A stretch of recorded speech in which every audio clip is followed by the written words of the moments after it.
Hi friends, सकाळची गडबड आणि त्यात मिस्टरांचा टिफिन.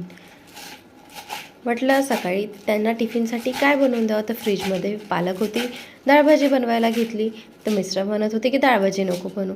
म्हटलं मग आता पालकाचे गोळे बनवायला घेते.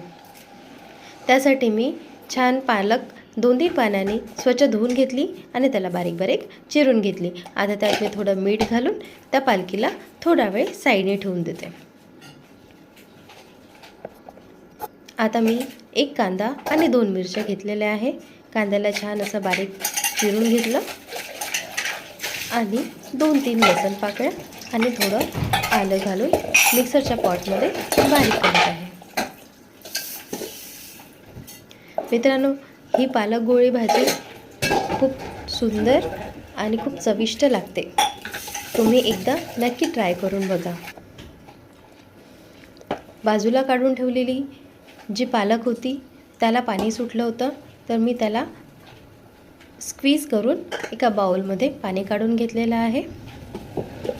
आणि आपण जी पेस्ट बनवलेली होती कांद्याची, ती पेस्ट ॲड करायची आणि त्यात काही मसाले आणि 2-3 चम्मच, साधारण 3 चम्मच मी बेसन ॲड केलेलं आहे.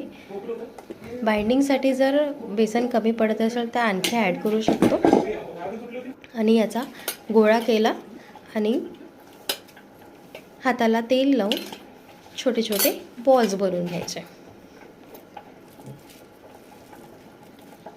हाताला तेल लावलं की बॉल्स अगदी सोप्या पद्धतीने बनवू शकते.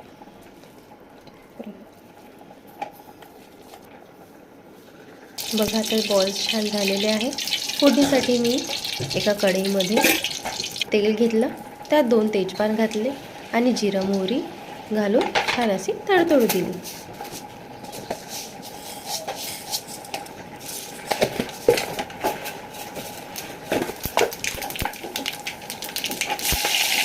आता मी बारीक चिरलेला कांदा छान सॉफ्ट होईपर्यंत शिजू देते आणि सोबतच थोडा चिमूटभर हिंगसुद्धा घालते.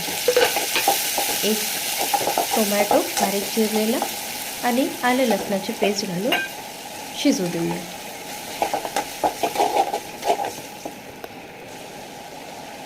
हे छान शिजलं की आपण 2 चम्मच लाल तिखट, चवीनुसार मीठ, जिरपूड, धनेपूड आणि हळद घालून शिजू देऊया.